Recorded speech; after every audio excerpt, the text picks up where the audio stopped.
We will now be passing it on to Peleina Pulotu McCarthy, who's a Year 12 from St. Dominic's College. Thank you.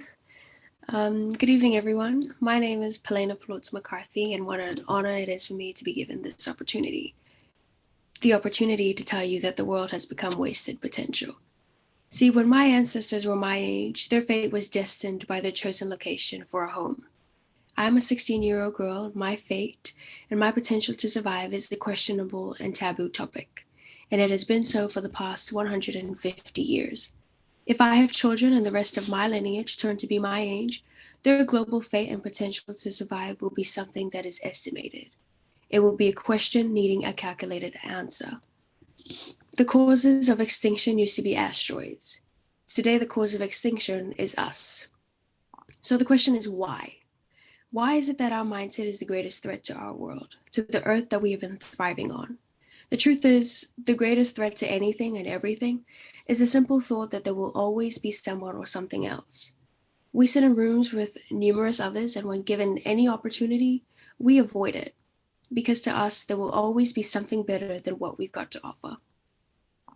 Truth can be denied, but it can never be avoided.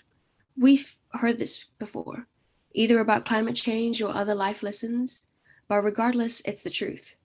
The opportunity for realization and drastic change to save our civilization and our biosphere has been put in front of us countless of times, whether softly laid down or dropped right upon the perfect picture we've been soaked in, and yet we've refused to make a change.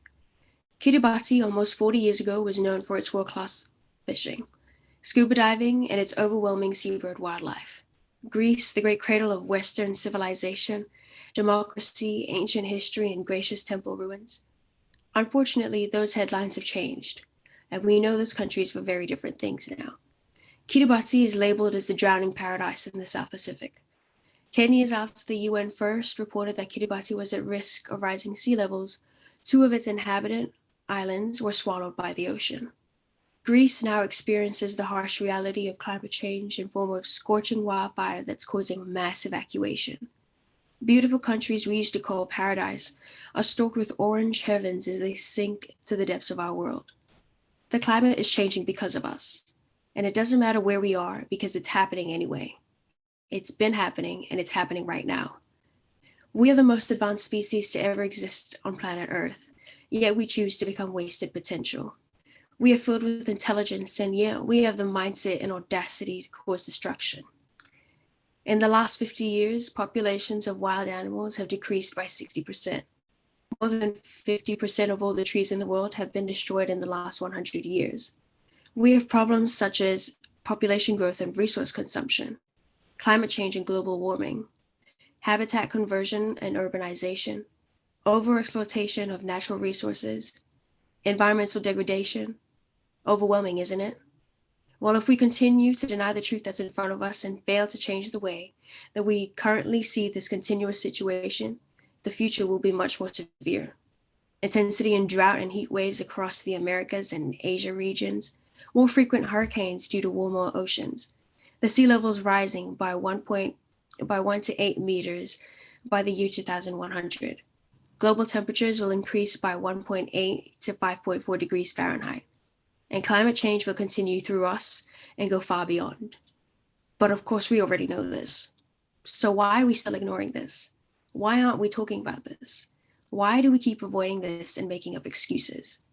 An activist once said, if we condense the Earth's lifespan into 24 hours, then we have been on this Earth for 3 seconds.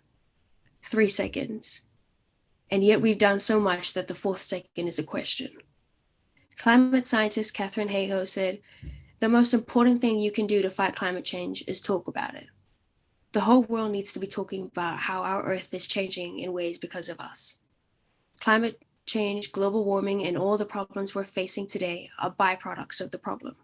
We are the problem. The problem is we got too ahead of ourselves. We chose our own benefit over the right global benefit.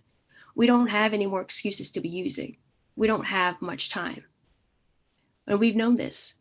We know we have been recklessly hurting our planet for our own benefit, and we knew the consequences.